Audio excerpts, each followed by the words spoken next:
The letter arrived on a Tuesday, which Helen Walker always said was the cruelest day of the week for bad news, and this particular Tuesday did not disappoint. She had been standing in the narrow hallway of her aunt's townhouse in St. Louis, still wearing her apron from the morning's baking, when the envelope was pressed into her hands by a boy who looked barely old enough to be trusted with anything important. The return address read Harlan County, New Mexico Territory, and the name printed beneath it belonged to a man she had never met, one Aldous Birch, attorney at law. Her uncle, Gerald Walker, was dead. He had died of a fever 3 weeks prior. Alone on a stretch of land he had spent the better part of 12 years trying to break and build into something worth having. The letter informed her, in the dry and businesslike language that lawyers seem to favor regardless of the emotional weight of their words, that Gerald had left no wife, no surviving children, and that Helen, his only niece, his closest living blood relation, was the sole beneficiary of his estate. The estate, Mr. Birch's letter was careful to clarify, consisted primarily of a cattle ranch in the southern reaches of the New Mexico Territory, approximately 400 acres, a main house, 2 outbuildings, and whatever livestock and equipment remained thereon. Helen read the letter twice in the hallway, then a third time sitting at the kitchen table with a cup of tea she forgot to drink. She had not seen Gerald Walker in 11 years. She had been 12 years old the last time he visited St. Louis. A big, sun-weathered man with a laugh that shook the china in the cabinet and stories about the territory that made the world beyond Missouri feel impossibly large and wild and real. He had smelled of horses and open sky, and she had thought him the most remarkable person she had ever met. Now he was gone, and he had left her everything he owned. She was 23 years old in the spring of 1883, and she had been living in her Aunt Martha's house since her parents died of cholera when she was 16. She worked in the house, kept the accounts for her aunt's small dressmaking business, and had long since made peace with a life that was narrow and careful and largely colorless. She had suitors who came and went, men who found her pretty enough and capable enough, but who sensed correctly that there was some stubborn, ungovernable part of Helen Walker that would not be easily managed. She had let them all go without much grief. The letter from Mr. Birch changed everything. She told her Aunt Martha at dinner that evening, and Martha Walker, who was a practical woman of 52 with strong opinions about propriety and the dangers of the frontier, spent the better part of an hour explaining in careful and increasingly urgent terms why Helen should simply sell the property, sight unseen, to the nearest willing buyer and be done with it. There were men who bought up territory land all the time, Martha said, men who knew what to do with it. A young woman alone had no business going to New Mexico, to cattle country, to a place where the law was thin and the sun was merciless and civilization had barely taken hold. Helen listened to all of it. She nodded in the right places. She thanked her aunt for her concern, and then she wrote back to Aldous Birch and told him she would be arriving in Harlan County before the end of the month. She packed 2 trunks and a carpet bag, bought a train ticket with the modest savings she had been setting aside for 7 years, and on the 14th of April, 1883, she boarded a westbound train at the St. Louis station with her jaw set, and her hands very steady and her heart doing something uncomfortably close to terror behind her ribs. She told herself the terror was just excitement. She had always been good at that particular reassignment. The journey took the better part of 6 days, with 2 changes and a stretch of coach travel that left her dust-covered and stiff-jointed and deeply acquainted with the smell of other people's traveling clothing. But when the coach finally crested a long, slow hill and the territory opened up before her, vast and rust-red and ancient-looking, the sky so enormous that it seemed to belong to a different planet than the one she had grown up in, Helen felt something in her chest loosen for the first time in years. She pressed her face closer to the coach window and breathed. Harlan was a small town. It had a main street with a general store, a livery stable, a saloon that also served as the local gathering place for anyone with news to share, a church that had been finished the previous summer, a small schoolhouse, and a scattering of houses and businesses that suggested a community still in the uncertain early stages of deciding what it wanted to be. The population, she would later learn, was somewhere around 300 souls, counting the outlying ranches and homesteads. It was nothing like St. Louis. It was louder in a different way. The sound of wind and cattle, and the creak of wagon wheels on packed earth instead of carriage traffic and factory bells. Aldous Birch was waiting for her at the small office that served as his law practice, a thin man in his 60s with spectacles and an air of careful apology about him that she immediately noticed. He shook her hand, offered her a chair, and poured her a glass of water before he said anything of substance. Then he told her about the ranch. The Walker Ranch. Gerald's name had stuck to the land even if the land had not cooperated with Gerald's ambitions, had suffered considerably in the last 2 years. A prolonged drought had taken the cattle numbers down from a herd that had once been respectable to a fraction of what it had been. Gerald's health had declined faster than anyone had anticipated. The main house needed significant repair. The fence lines along the eastern pasture had been neglected. The financial situation was complicated but not, Birch said carefully, hopeless. And the hands? Helen asked. Were there men working the ranch? Birch removed his spectacles and polished them, which she recognized as the gesture of a man buying a moment. Most left when the wages ran thin, he said. There was a man, still is a man, who stayed on. Silas Slater. He has been keeping the property from complete ruin for the better part of the last year. Running what cattle remain, doing what repairs he could manage alone, sleeping in the bunkhouse and asking nothing in return that I am aware of. Helen looked at him. Why? That, said Birch. I suspect you will have to ask him yourself. The ride out to the Walker Ranch took 40 minutes by wagon, along a road that was more suggestion than fact, cutting through land that was dry and beautiful and enormous in a way that made Helen feel small and unexpectedly free.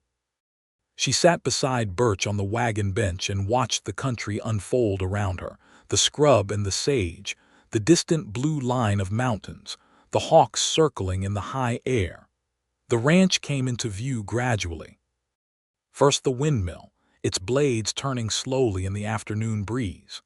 Then the roofline of the main house, which she could see from a distance needed work. 2 sections of the front porch roof had sagged, and one corner of the building had suffered some structural damage that had been partially patched with fresh lumber that stood out bright against the weathered gray of the original boards. The outbuildings were in better shape. The fence nearest the house had been recently mended, the posts straight and the wire taut. Someone had been working very hard. She climbed down from the wagon before Birch had fully stopped it, her boots finding the dry ground and a small cloud of rust-colored dust rising around her feet. She stood and looked at the house, at the yard, at the distant cattle moving slowly in the far pasture. And then she heard it, the rhythmic sound of a hammer, coming from behind the main house. She walked around the side of the building without waiting for Birch, following the sound. He was on his knees in the back, replacing boards on the base of what appeared to be the chicken coop, his back to her and his shoulders working with each strike of the hammer. He was tall, she could see even from behind, and lean in the way of men who did hard physical work without pause. His shirt was dark with sweat between the shoulder blades. His hat, a battered dark brown hat that had clearly seen years of weather, was pushed back slightly on his head. He heard her footsteps on the hard ground and turned. Silas Slater had a face that the territory had written on thoroughly. He was 31 years old, though she would not learn that until later, and the sun and wind had left their marks in the fine lines at the corners of his eyes and across his forehead. His eyes were gray, a particular shade of gray that made her think of winter skies just before snow, and they were direct in the way of someone who had learned that looking away solved nothing. He had dark hair that wanted cutting and a jaw that needed a razor's attention, and he looked at her without surprise, which surprised her. "Miss Walker," he said. It was not a question. "Mr. Slater," she said. "You were expecting me." He set the hammer down and straightened to his full height, which was several inches above 6 feet. Mr. Birch sent word a week ago. He pulled a rag from his back pocket and wiped his hands. Didn't know the exact day. Today is the exact day, she said. Something moved at the corner of his mouth. Not quite a smile, but the architecture of one. I can see that. She looked around at the back of the property, the repaired fence, the mended coop, the woodpile that had been stacked with careful efficiency against the far wall of the main house. Mr. Birch tells me you have been keeping this place running, keeping it from falling apart, he said. There is a difference. Perhaps, she said, but from where I am standing the difference is considerable. She paused. Why? Why have you stayed? He looked at her steadily for a moment, and she had the sense that he was measuring the question, determining how much of the truth to put into his answer. I told your uncle I would see the property through to whoever came next, he said finally. Gerald was a good man. He deserved better than to have what he built disappear the moment he was gone. It was not the whole answer. She could feel the incompleteness of it, the way the words were true but did not tell the full story. But she did not press him. She had arrived less than 10 minutes ago and there would be time. I intend to keep the ranch, she said. I want you to know that straight away, because I imagine people in town have opinions about whether a woman from St. Louis with no ranching experience has any business trying to run a cattle operation in the territory, and I would rather you know my intentions before those opinions reach you. He held her gaze. People in town have all kinds of opinions, he said. Not all of them are worth attending to. What is your opinion? She asked. He looked at her for a long, measuring moment, and she did not look away. I think, he said slowly, that you came a long way to be here, and that tells me something about what you are made of. She decided she liked Silas Slater in that moment, with the same matter-of-fact certainty with which she had made other significant decisions in her life. She did not examine it. She simply noted it and moved forward. The first week was a reckoning. The main house was livable, but only just. 2 of the interior rooms needed significant repair to the plaster and the floors. The kitchen stove worked but had a temperamental flue that required coaxing every morning. The bedroom that had been Gerald's was aired and usable, and she found traces of him in it. A pair of worn boots in the corner, a hat hanging on a nail by the window, a Bible on the bedside table with passages underlined in his careful hand. She sat on the edge of the bed that first evening and cried for him, quietly and privately, and then she washed her face and made herself useful. Silas Slater slept in the bunkhouse, a solid little building some distance from the main house that had its own stove and a row of 4 cots, only one of which showed signs of regular use. He was up before the sun every morning, and she learned the rhythm of him by the sounds, the creak of the bunkhouse door, the soft fall of boots on the ground, the low whistle he made to the horses when he entered the stable. She did not know how she heard these things so clearly, except that in the deep quiet of the territory night, sound traveled differently than it did in the city. She learned the cattle situation by riding out with him on the second morning. She had ridden as a girl, just enough to be competent, and she told him so without apology, and he accepted it the same way.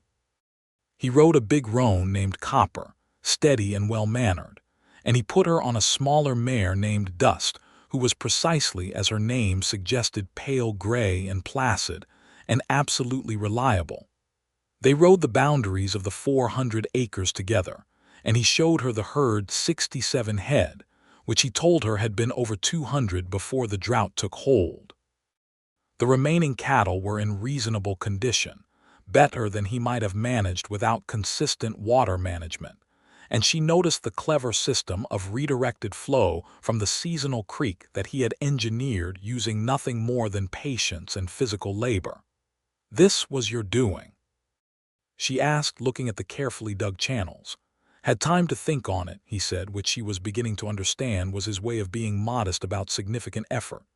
How much do you know about rebuilding a herd? She asked. He looked at the cattle and then looked at her. Enough, he said. The problem is not knowledge, the problem is capital. You need breeding stock, and breeding stock costs money. "What does this ranch actually need," she said, "to become viable again? Tell me the truth." "All of it." He was quiet for a moment, and she appreciated that he did not immediately begin managing her, did not soften it. He looked out at the land and then he began talking, and he told her all of it. The fence repairs still needed along the northern boundary, the well that was showing signs of silt and needed cleaning, the cattle numbers and what it would take to rebuild them to a commercially sustainable level, the market prices in Harlan and the next nearest shipping point, the seasonal realities of grazing in this part of the territory, the cost of hay through the dry months. He talked for a long time, and she listened with her full attention, asking questions when something was unclear and never once expressing anything that could be interpreted as being overwhelmed. When he finished, she was quiet for a moment. "That is a great deal of work," she said. "Yes," he said, "and a meaningful amount of money." "Yes," he said again. "I have some savings," she said. "Not enough for everything at once, but enough to begin with the most essential repairs and perhaps purchase 3 or 4 good breeding cows before the season turns." He looked at her. She thought she saw something shift in his expression, not quite surprise, but a recalibration of something. "That would be a reasonable beginning," he said carefully. "Good," she said. "Then we will make a list of priorities this evening and start on the first of them tomorrow."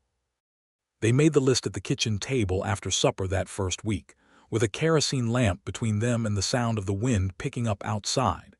He sat across from her with his hat off for the first time since she had met him, and she saw that his hair was dark and slightly wavy, and that he had an odd seriousness about him when he concentrated, a particular stillness.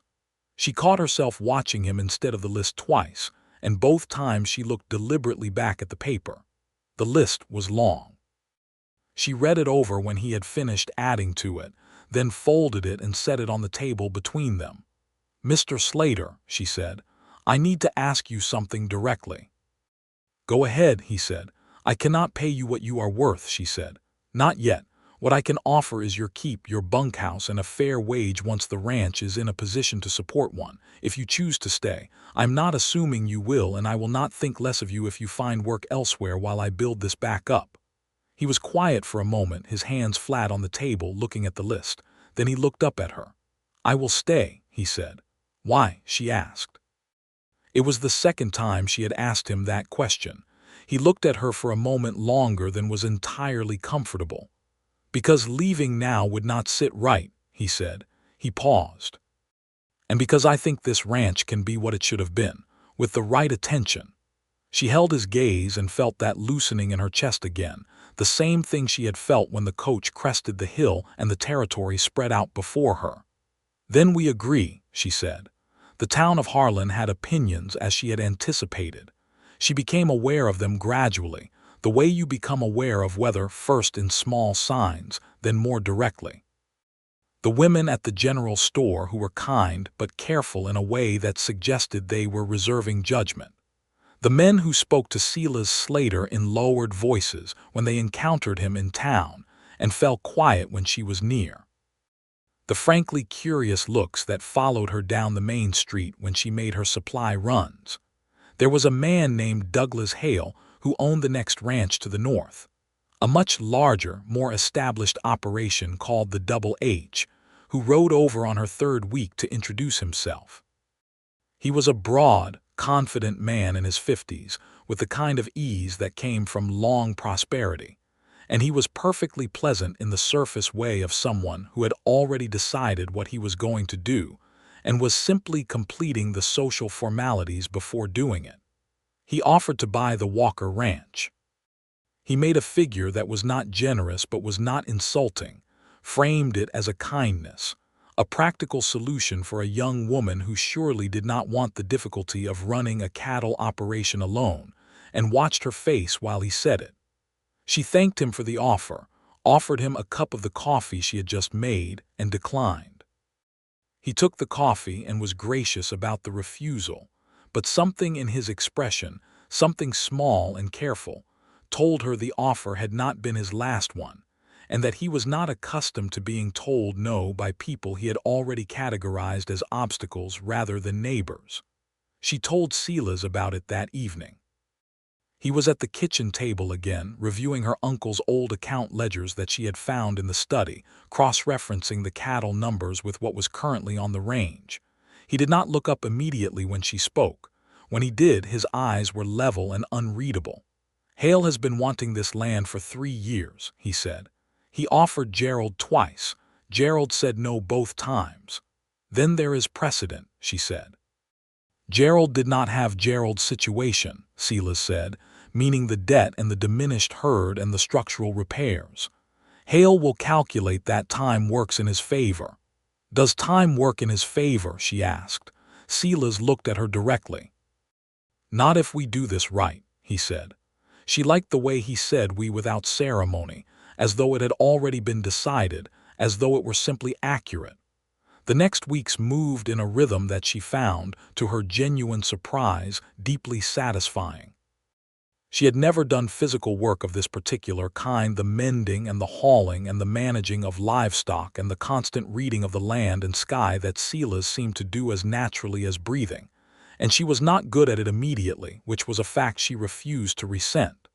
She asked questions constantly. She made mistakes and noted them and did not repeat them. Her hands blistered and hardened. Her face tanned. Her arms grew stronger. Silas taught her without condescension, which she valued enormously. He showed her how to read a cow's condition, how to check a fence post for rot, how to manage the windmill when the gears needed attention, how to read the sky for the kind of weather that required moving cattle. He was patient in a way that did not feel like patience. It felt like simple respect for the time it took to learn things properly.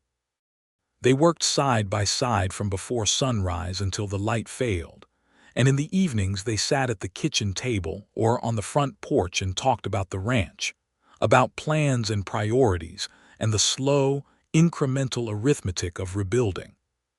She learned things about him in those hours, not because he was forthcoming about himself, which he emphatically was not, but because a person reveals themselves over hours of shared work and shared purpose, in the things they notice, and the things they say, and the things they choose not to say.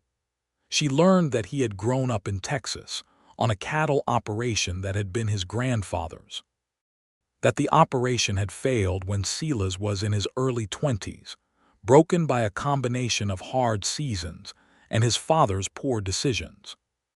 That he had spent several years working as a hired hand on various ranches across Texas and New Mexico territory before landing at Gerald Walker's place 4 years ago.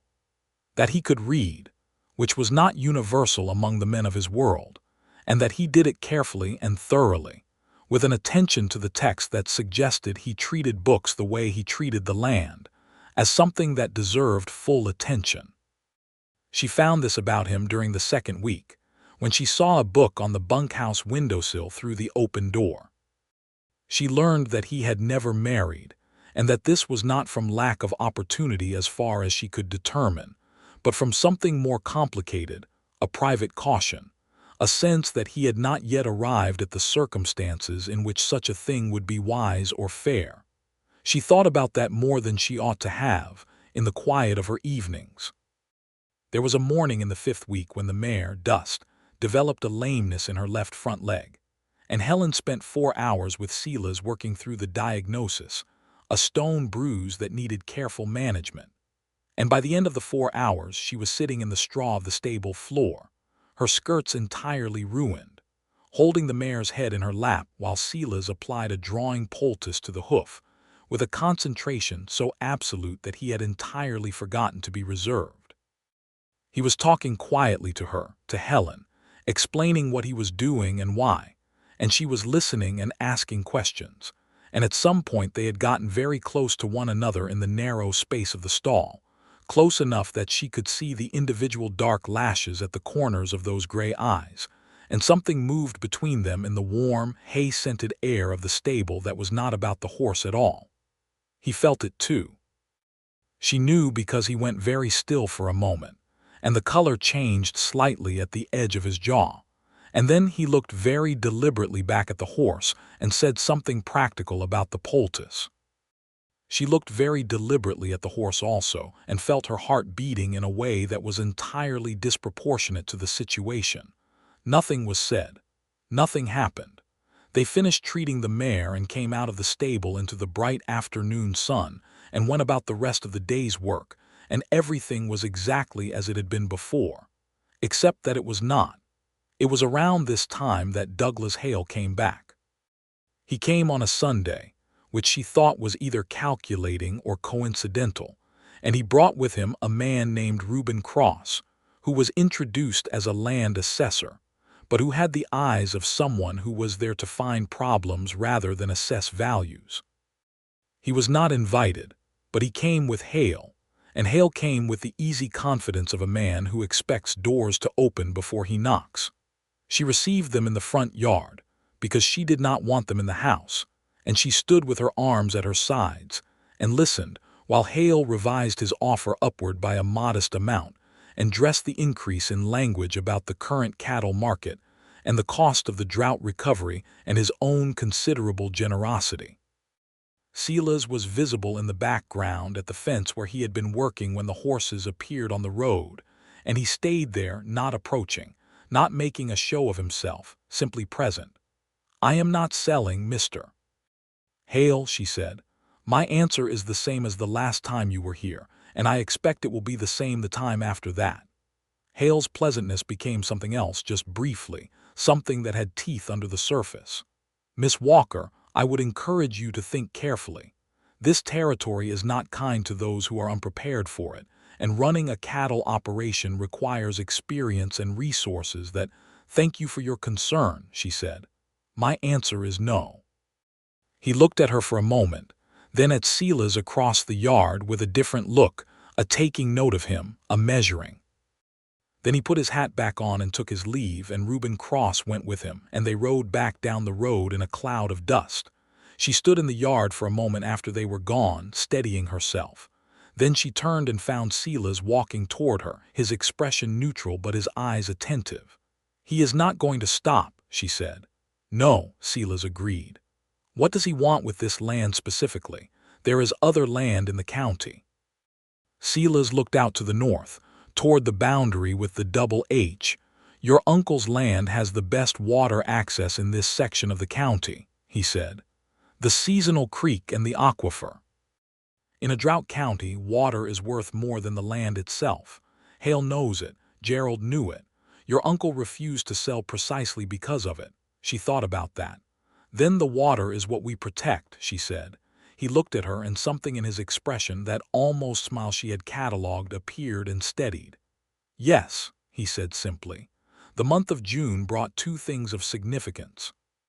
The first was rain, a real rain that lasted 3 days and filled the creek and the stock tanks and turned the pasture from dull brown to a tentative, hopeful green. Helen stood on the front porch the first morning of the rain and watched it fall, and felt something close to reverence.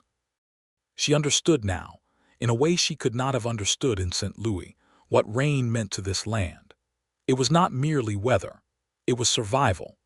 The second thing June brought was a woman named Clara Briggs, who ran the general store with her husband Ben, and who arrived at the ranch one afternoon with a pie and a manner that indicated she had made a decision about Helen Walker, and the decision was favorable. Clara was 38, broad-shouldered and cheerful and sharp, and she sat at Helen's kitchen table and ate pie with her, and talked with the frank pleasure of someone who had been waiting for another woman of any sense to appear in the local vicinity. It was Clara who told her the full story of Douglas Hale, including the specific boundary dispute he had been pressing against Gerald Walker's property for 2 years, and the rumor well circulated in Harlan that Hale had employed Reuben Cross in a previous situation involving a homesteader whose property had subsequently been found to have legal irregularities that conveniently resolved in Hale's favor. "And what happened to the homesteader?" Helen asked. Clara's cheerful expression became something more serious. "Moved on," she said. "Most people in his position did." Helen set down her fork. "I am not in that position," she said. "I have a clear deed and a good lawyer." "You also have Silas Slater," Clara said. with a tone that contained several layers of meaning. Helen looked at her carefully. "He has been invaluable," she said, which was entirely true and was also a strategic use of a neutral word. Clara looked at her with the eyes of a woman who had been watching people for 38 years and missed very little. She said nothing more on the subject, but the layer of meaning remained in the air between them like smoke. The summer settled over the ranch like a weight, beautiful and demanding. The work did not decrease.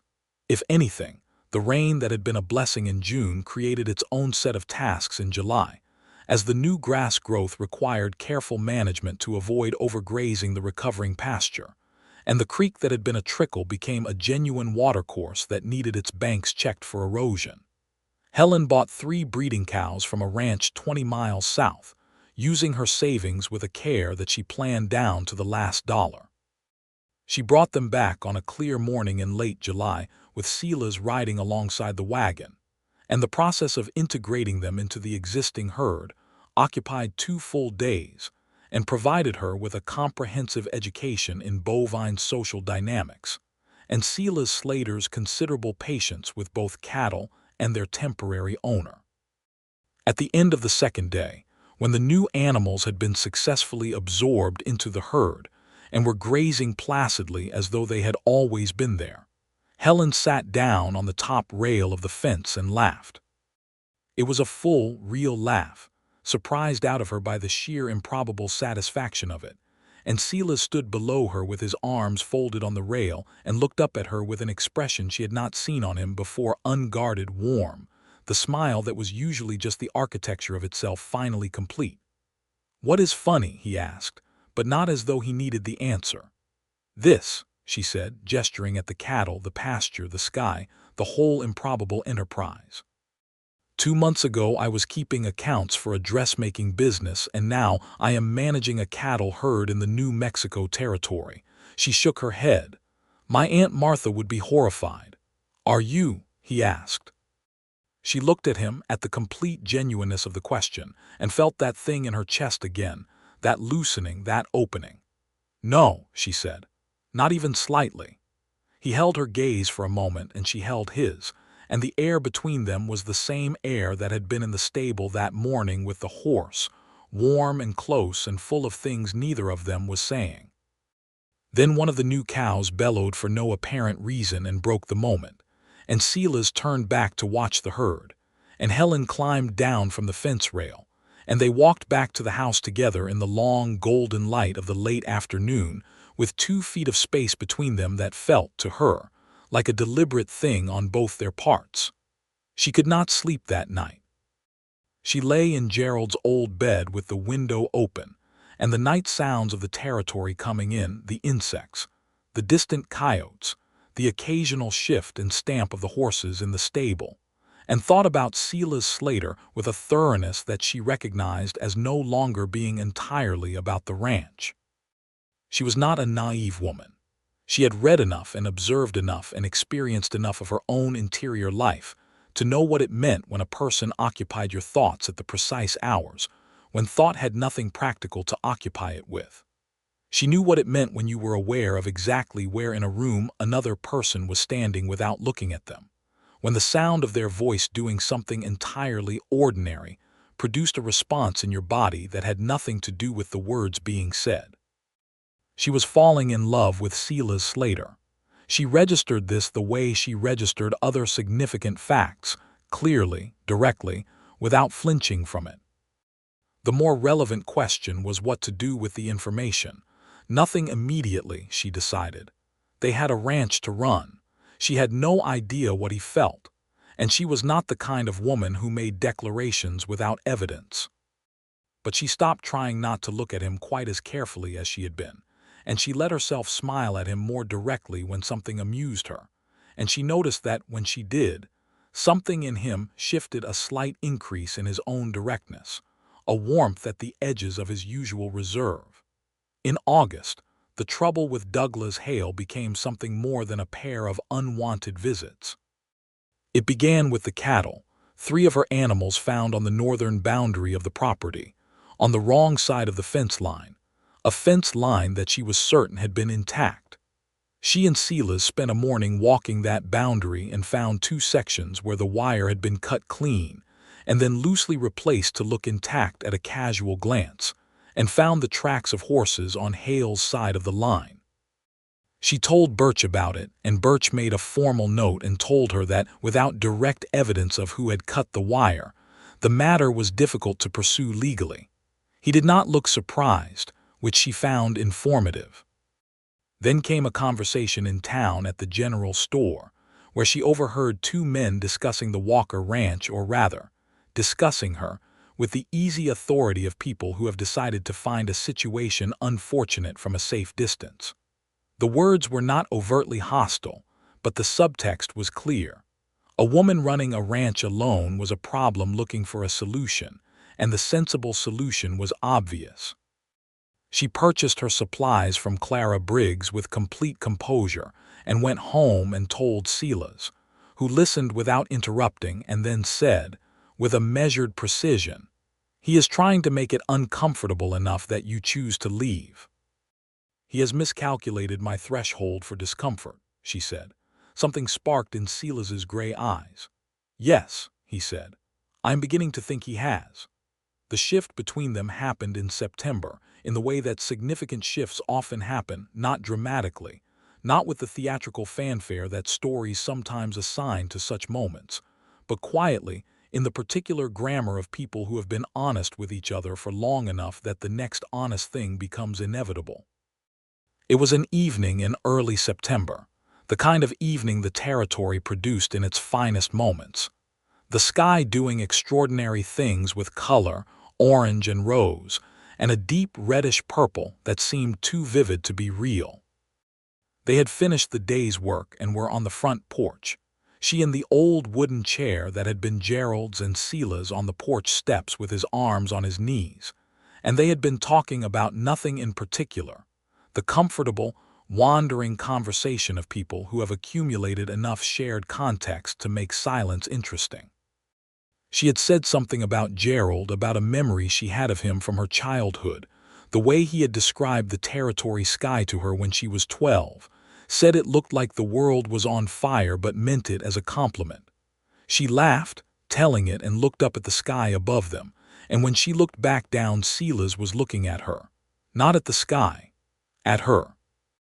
With an expression that he had not until this moment allowed on his face, with such directness, something open and certain and very specific to her. She felt the color come up in her face. She did not look away. "Miss Walker," he said, and then stopped. "Helen," she said. She had told him this before, had asked him to use her given name, and he had been inconsistent about it, which she suspected was its own kind of deliberate management. "My name is Helen." "Helen," he said, and the way he said it quietly, as though testing the weight of it, made something entirely unreasonable happen to her breathing. He paused. "I want to say something to you that I have been not saying for some time now." "Then say it," she said. Her voice was remarkably steady for how her heart was behaving. He looked at her with those direct gray eyes, and she saw him work through something private, some last door he was opening. "I did not stay on this ranch because of any promise to your uncle," he said. "I mean, that is true, I did make that promise, but that is not why I stayed when you arrived. I stayed because—" He stopped again, and she saw the slight tension in his jaw, the habitual caution at war with whatever was stronger than it. "I stayed because of you," he said. "Because you arrived here and looked at this broken-down place and said you were going to keep it, and you meant every word of it. Because you rode out with me that first morning without complaint and asked the right questions and listened to the real answers. Because every day since then you have been—" He looked away briefly, then back. "You have been the most remarkable person I have been in the company of." Helen looked at him for a moment in the extraordinary colored light of that September evening, and felt the full weight of what he had said settle into her with a completeness that was nothing like the anxious, uncertain emotions of her younger years. This was something solid, something she recognized. "Silas," she said, "I have been not saying a comparable thing to you for approximately the same length of time." He looked at her with something that might, in a less contained man, have been called hope. "Have you?" he said. "I came here to claim what was left to me," she said. "I thought what was left was a piece of land. I was not wrong about the land, but I was incomplete in my accounting." She held his gaze. "You were part of what was left." The silence between them then was the kind of silence that is not empty but full to the edges with everything that had been building in the weeks of shared work and shared purpose and shared evenings on this porch. He stood from the steps and came to stand before her, close enough that she had to look up at him, and he reached out with a hand that she noticed was not entirely steady, that small, humanizing detail that told her more than anything he could have said, and touched her face with a gentleness that was almost startling coming from hands that spent their days in hard physical labor. "May I?" he said, and did not finish the sentence, and she did not need him to. She reached up and covered his hand with hers and said yes. He kissed her with a care and a thoroughness that she would think about for a very long time afterward, in the specific way that first kisses between people who have waited too long tend to produce. Not tentative, but considered, and then increasingly not considered at all, and the September sky went right on doing its extraordinary things with color above them, and neither of them noticed. The days that followed were different in quality, though not in content.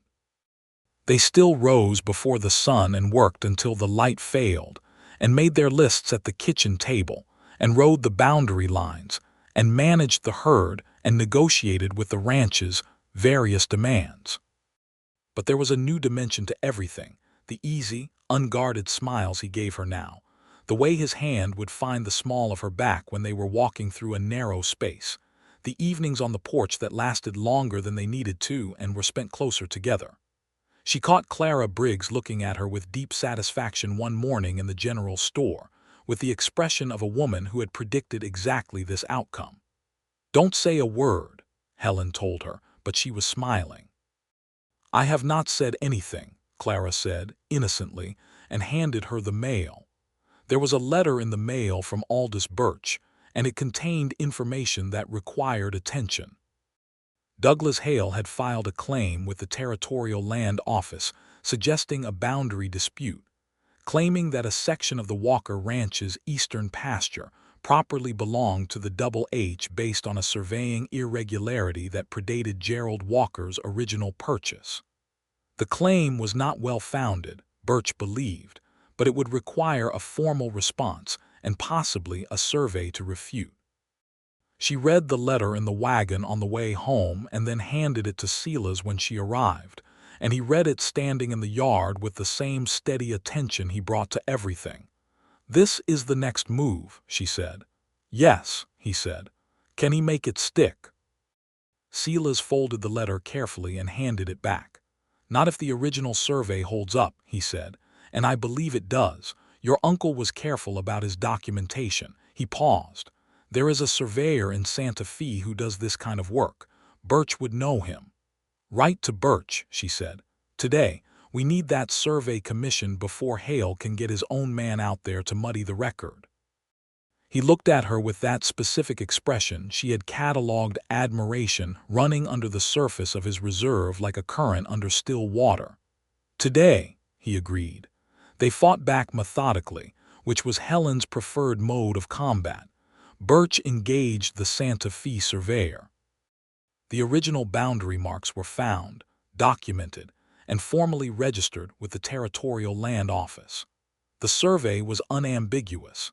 The eastern pasture was unequivocally within the Walker Ranch's deeded boundaries, and the irregularity Hale had cited turned out to be a drafting error in an old record that had been superseded by the accurate survey Gerald Walker had commissioned when he purchased the property 12 years earlier. Hale's claim was dismissed. She was in Birch's office when the paperwork came through, and Birch showed her the official response from the land office, with the quiet satisfaction of a man who had been on the right side of a legal argument. She thanked him, folded the document into her bag, and went back to the wagon where Silas was waiting. She handed him the document without a word. He read it, and a slow, private smile crossed his face, the full one, the one that reached all the way to his eyes, and he looked at her and said, "Well done." "Well done to both of us," she said. "And to Birch," he said. And to Birch, she agreed. He helped her up into the wagon with a hand that held hers a moment longer than strictly necessary, and they drove back to the ranch in the bright October light with the territory laid out all around them in its autumn colors, the scrub gone gold and amber at the edges, the mountains blue and white-capped in the distance, the sky the particular shade of blue that she had come to understand as specific to this place, to this enormous, demanding, beautiful country. She thought, riding home in that light, that she had never in her life been precisely this happy, and she was enough of a realist to find the fact remarkable and to hold it carefully, aware of its worth. The end of October brought a frost that laid silver over the morning pasture and ended the growing season firmly. The cattle were in good condition, better than she had dared hope when she arrived in April with nothing but a letter and a sum of savings and a stubbornness that had served her well. The fence lines were in the best repair they had been in years. The main house had been substantially improved, the porch roof was solid, the structural damage properly addressed, the interior rooms replastered and the floors repaired. The flue on the kitchen stove no longer required coaxing. On a clear Saturday in late October, Silas Slater asked Helen Walker to marry him. He did it not dramatically, not with theater, but with the same direct simplicity that characterized everything about him.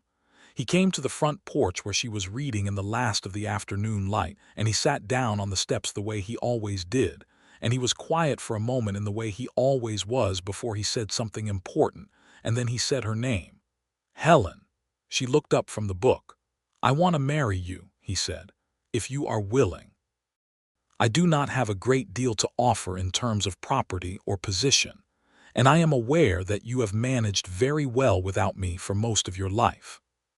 But I would like to be the person you manage the rest of it with, if you will have me." She set the book down carefully on her knee.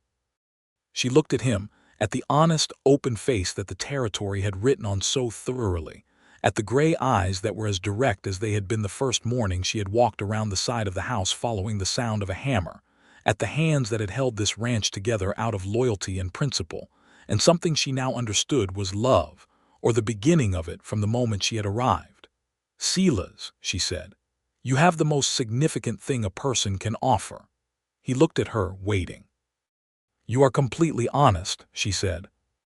"You are good in the plain and important sense of the word, and you love this land the way I have come to love it, which means we want the same things from this life." She paused. "Yes, I will marry you." He came up from the steps and she stood from the chair, and he held her face in his hands and kissed her forehead, then her cheek, then her mouth with a tenderness that was as thorough as everything else about him. "Good," he said against her hair. "Good," she agreed. They were married on a Saturday in November, in the church in Harlan that had been finished the previous summer. Clara and Ben Briggs stood with them. Aldous Birch attended in his best coat and wept quietly and appeared surprised at himself for doing so. Half the county came, because small towns do not miss weddings, and even people who had been skeptical about the Walker Ranch situation could not find fault with the ceremony itself, which was simple and honest and made several people in the pews clear their throats at inopportune moments. Helen wore a dress she had made herself from fabric she had ordered from Santa Fe dark blue, because she had always looked well in dark blue, and because white seemed implausible for a woman who had spent the last 7 months rebuilding a cattle ranch. She carried a small bunch of late-season wildflowers that Silas had found growing along the creek bank on the morning of the wedding, and left on the kitchen table without comment. He looked, she thought, standing at the altar in his best shirt with his dark hair finally properly cut, like the most straightforwardly good man she had ever met. And she had met a fair number of men in her 23 years, and the comparison was not kind to them. He looked at her coming down the aisle with an expression she would carry for the rest of her life, something beyond happiness, something more specific to her, to the particular remarkable fact of her walking toward him in a blue dress with wildflowers in her hands. They exchanged vows in plain language, without embellishment, because that was what suited them. Douglas Hale did not come to the wedding, but he sent a note of congratulations that was entirely correct in its phrasing. He had, over the 2 weeks since the boundary dispute had been formally resolved, become somewhat less visible in their vicinity, and Helen suspected that the survey results had suggested to him that the path of least resistance in this particular direction was no longer his best available option. He was a calculating man. She had no doubt he was calculating elsewhere. But calculating elsewhere was elsewhere, and elsewhere was sufficient.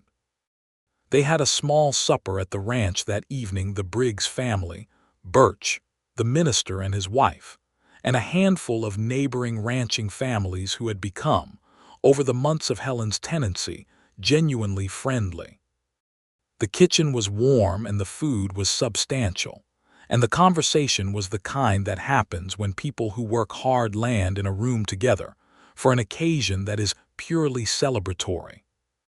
Afterward, when the guests had gone home down the dark roads with their lanterns swaying, and the house was quiet, and the territory night was doing its particular thing with the stars, which Helen had not, even after 7 months, entirely recovered from being astonished by, she sat in Gerald's chair on the porch and felt the complete, settled weight of where she was. Silas came out and sat beside her, which was different now because there was a second chair on the porch, a chair he had built in October from good timber and set there without remark, and she had said nothing about it at the time either, which was also a kind of language. He took her hand and they sat in the silver-lit dark, and she leaned her head against his shoulder, and neither of them spoke for a long time because nothing needed saying that hadn't already been said, and the silence was the kind that is a full thing, not an empty one. "My uncle left me a ruined ranch," she said eventually, quietly, in the very best possible sense of the word ruined. She felt him laugh beside her, a real laugh, low and warm, contained in his chest. "Gerald would have liked this," he said. "He talked about you, you know. He would say he had a niece in St. Louis who was going to do something considerable with her life. He just hadn't figured out what it was yet." She lifted her head and looked at him. "He said that. More than once," Silas said. "I think he knew what he was doing when he put your name in that will." She thought about that. "A romantic theory," she said. "Is it wrong?" he said. She looked out at the dark land, the windmill turning slowly in the cold night air, the starlight lying in faint silver over the pasture where the cattle were settled and still. She thought about the letter on a Tuesday in April, the train, the coach cresting the hill and the territory opening up. She thought about the sound of a hammer behind the main house, and a man with gray eyes who turned around and said her name like he already knew it. "No," she said. "I don't think it is." The winter was the first winter she had ever experienced that felt genuinely purposeful. The cold that descended on the territory in December was a different cold than Missouri winter's drier, with a bite that was purely physical rather than the damp, gray misery she had grown up with. And the ranch work shifted with the season. There was hay to manage and stock tanks to keep from freezing, and a continual monitoring of the herd's condition that required daily riding, even in the coldest weather. She and Silas rode together on those cold mornings, bundled in their heavy coats, their breath making small clouds in the air, and she found that she loved it, the particular beauty of the winter territory, the mountains brilliant white against the cobalt sky, the land stripped to its essential self, everything unnecessary removed by cold and light. She loved the warmth of coming back to the house afterward, of the kitchen smelling of coffee and wood smoke, of Silas pulling off his gloves and standing at the stove with his hands around a cup. She loved, more than she would have thought possible 6 months ago, the precise ordinariness of the life she had built. In the evenings she wrote letters to Aunt Martha, who had moved from anxiety to grudging admiration over the course of the year, and who sent long, detailed replies that were full of news from St. Louis, and advice about domestic management that was sometimes relevant and sometimes baffling given the context. She wrote to Clara Briggs about ranch business and about Clara's eldest daughter, who was learning to read at the schoolhouse. She wrote occasionally to Birch about legal matters. And she kept a journal, which she had done since she was 16, in which she recorded the daily facts of the ranch and, in a more guarded section at the back, the interior facts that were only for herself. In December, she wrote, "I have been here 8 months. I came for land and I found a life. I am not certain Gerald intended all of it, but I suspect he intended more of it than he let on. The man he chose to leave here, the man he trusted to keep what he had built from disappearing, tells me everything about what Gerald understood and valued. He understood, I think, that the land and the man were of a kind, both worth keeping." On a cold, bright morning in January, she told Silas that she was expecting a child. She told him in the kitchen, where they were having coffee before the morning's work, and she watched his face do something she had not seen it do before, a brief, unguarded wave of emotion, openly displayed, without the management that was usually present. She saw joy, clear and absolute, and beneath it something softer and more complicated that she thought was the particular emotion of a man who has wanted something for a long time and had, perhaps, given up expecting it. He set down his cup and came around the table and pulled her into his arms with a care that was also a thoroughness, and held her there in the kitchen with the stove going and the morning light coming in through the window, and she felt his breath against the top of her head, and the whole complicated, extraordinary year narrowed down to this room, this man, this new life that was beginning. "Are you well?" he asked. "Very well," she said into his shoulder. "Do you need," he began, and she felt him running through the practical considerations the way he always did. "Silas," she said, "I am healthy and the ranch is running and we are going to be fine, all 3 of us." He made a sound that was somewhere between a laugh and something wordless and held her tighter. The spring of 1884 came in stages, tentative and then emphatic, the way the territory seemed to prefer its seasons, not gradual but sudden, as though the land made a decision and acted on it. The pasture greened again. The creek ran well. The herd had weathered the winter solidly, and there were calves coming, new life adding to the numbers they had been carefully rebuilding. Helen was visibly expecting by March, which changed nothing about the fundamental nature of her involvement with the ranch, except that Silas had a new and quietly relentless attention to what she was lifting, and how she was positioning herself on horseback, which she found both touching and occasionally mildly exasperating, and she told him so directly, and he said he heard her, and then continued doing it anyway, and she discovered she loved him too much to pursue it further.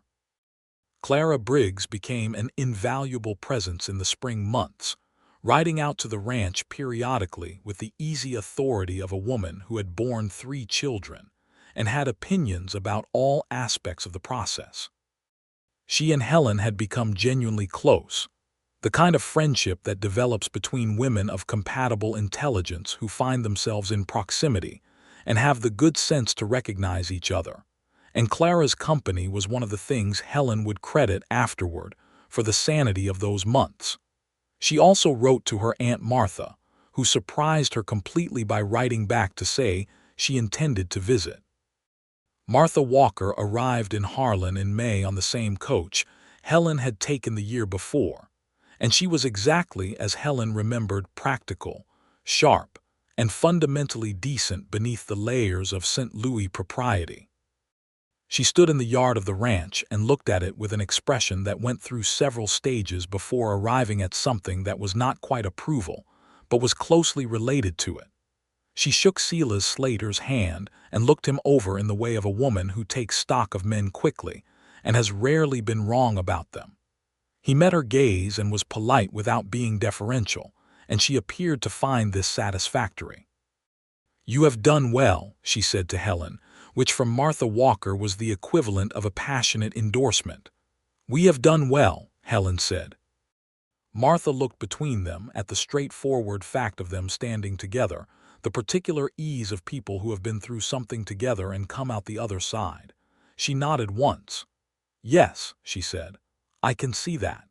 She stayed for 3 weeks, and if she had private reservations about any aspect of the situation, she kept them private, which was its own form of generosity.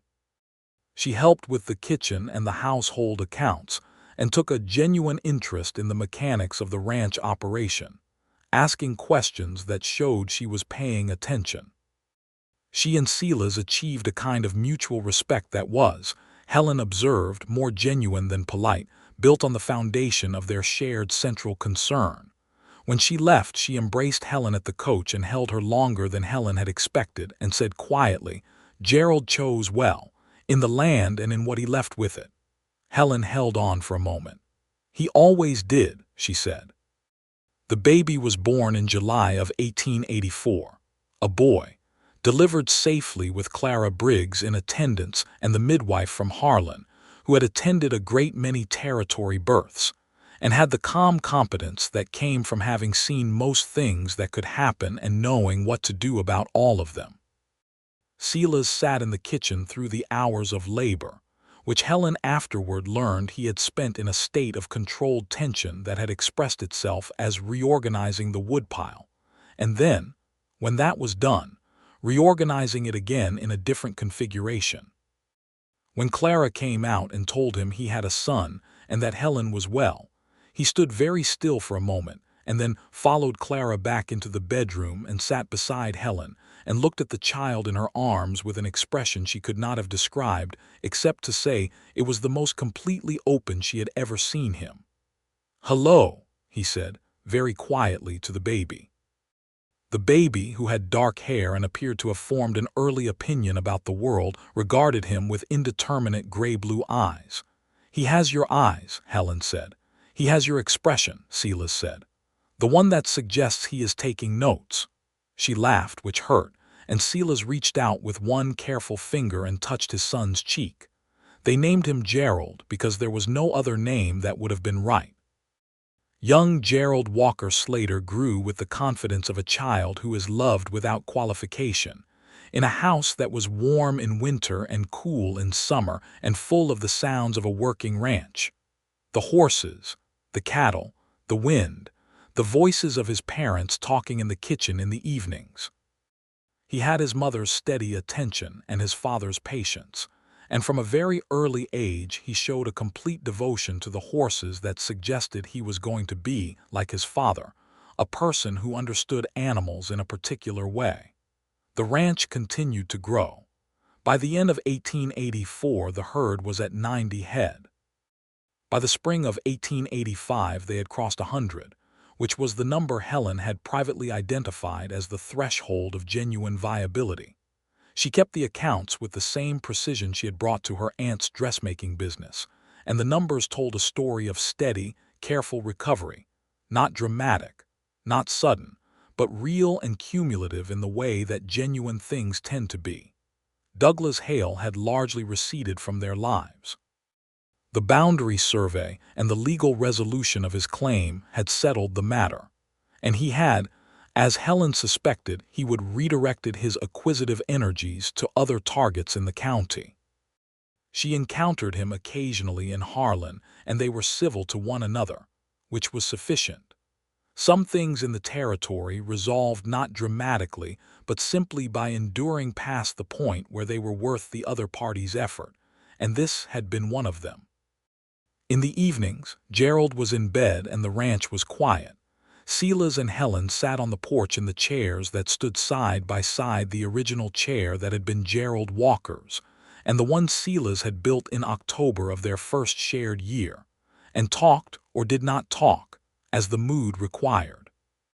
They talked about the ranch, about young Gerald, about the news from Harlan and from the territory more broadly, about things they were reading, about the past they each carried and the future they were building together from scratch. She thought sometimes about what Birch had said in his first letter, the careful, apologetic language he had used for what he clearly expected to be a discouraging situation. A ruined ranch, essentially. A complicated circumstance. Something she should probably sell and walk away from. She thought about walking around the side of the main house following the sound of a hammer, and a man on his knees in the dust replacing boards in a chicken coop, turning around with gray eyes that looked at her without surprise. She thought about the letter on a Tuesday. What was left her, she thought, was everything. The land and the water and the cattle and the long golden light of the territory afternoons and the extraordinary, merciless, generous sky. The friendship of Clara Briggs. the loyalty of Aldous Birch, the memory of Gerald Walker, who had loved this land and left it to her because he knew, in whatever way he had known things, that she would understand it. And Silas Slater, who had kept it standing when it might have fallen, who had stayed when he could have left, who had seen her arrive with her jaw set and her hands very steady and decided, without saying so, that here was a person worth staying for. In the spring of 1886, she was expecting again. She told him in the kitchen again, over coffee again, because some patterns are worth keeping. His face did the same thing it had done the first time, the brief, unguarded wave, the joy that was clear and absolute. He came around the table and held her, and she leaned into him in the warm kitchen with the morning light coming through the window, and felt the particular completeness that was the sum of this life she had chosen and this man who had helped her build it. A brother or a sister for Gerald, she said. He will have opinions about which, Silas said. He will have opinions about everything, she said. He is my son. He laughed against her hair. He is my son also, he said, and so the opinions were unavoidable from both directions. The second child was a daughter, born in October of 1886, and they named her Clara, because Clara Briggs had been at both births and was, as Helen said, owed a person named after her. Clara Briggs herself was deeply moved and tried to pretend she wasn't, which was a transparent performance that nobody mentioned except to appreciate its sincerity. Clara Slater arrived in the world with red gold hair that was entirely her own. No one in either family could account for it, and a disposition that suggested she intended to be pleased by things until given strong reason otherwise. Young Gerald regarded her with the suspicious attention of a 2-year-old confronted with competition, and then, over the course of about 3 days, decided she was acceptable. Silas found him standing over her cradle one morning, apparently explaining the mechanics of the windmill to her in serious tones, and recounted it to Helen at the kitchen table with a smile that was as wide as she had ever seen on him. The Walker Ranch, they had kept the name, both because it honored Gerald and because it was how the land was known in the county, settled into its established rhythms in the years that followed. The herd grew steadily. The main house, fully repaired and expanded by a room to accommodate the family, became a genuine home, which it had been in potential from the beginning, but became in fact through the accumulation of years and the particular civilization that children create simply by existing in a space and growing up in it. Helen's competence as a rancher was no longer a matter of local discussion, having been settled by 3 years of observable success. She was a known quantity in Harlan, on the County Cattlemen's Association, a frequent presence at the general store, a reliable neighbor to the people in their vicinity who needed help and reliable in asking for help when she needed it herself. She had, without intending to achieve a social position, achieved one, in the way that people who simply do the work tend to achieve things. Silas Slater was, by general consensus, one of the best cattlemen in the county, which was a consensus he was indifferent to but which was accurate. He was also, by Helen's much more particular assessment, the man she had most completely known, which she thought was the more significant distinction. She knew the way he thought and the way he worried, and what made him laugh and what made him go quiet with that inward stillness that meant something had moved him. She knew the way he looked at young Gerald when the boy was doing something that reminded him of himself, and the way he looked at small Clara in the particular helpless way that big men look at small daughters who have decided that their fathers are the safest place in the world. She knew that he still, in the evenings when the children were in bed, came to sit beside her in the chair on the porch and took her hand and held it with the same purposeful quality with which he did everything, as though holding her hand was a thing he had decided to do and intended to continue doing, indefinitely, for good and considered reasons. She knew that she had been right that first morning in the kitchen when she had decided she liked him. Like was a smaller word than what had grown from it, but it had been an accurate beginning. One autumn evening in 1887, when the children were asleep and the ranch was settled into its night sounds, and the stars were doing their extraordinary, inexhaustible thing above the territory, she sat beside Silas on the porch and looked out at the land that had been a stranger to her 4 years ago and was now as known and specific to her as her own face. "Do you remember," she said, "when I arrived, and you turned around from the chicken coop and looked at me and said you were expecting me?" "I was expecting someone," he said. "I was not expecting you." She looked at him. "What does that mean?" He considered it in his deliberate way. "I expected someone from a city who was coming to assess what they owned and decide how to sell it," he said. "Someone who would look at the state of this place and find it insufficient." "And what did you find instead?" she asked, though she had a fair idea. He turned to look at her, in the silver dark of the autumn evening, and his face was the face she had known for 4 years, and would know for the rest of her life, open to her in a way it was open to almost no one else, steady and warm and completely honest. "Someone who looked at the state of this place," he said, "and found it worth keeping." She held his gaze for a moment, feeling the full span of everything those words contained: the ruined ranch, and the man who had kept it standing, and the letter on a Tuesday, and the coach cresting the hill, and the territory opening up, and all the months of shared work, and the September evening, and the dark blue dress, and 2 children asleep inside the house that was no longer broken. "Yes," she said, "that is what I found." She leaned her head against his shoulder in the way she always did, both of them worth keeping.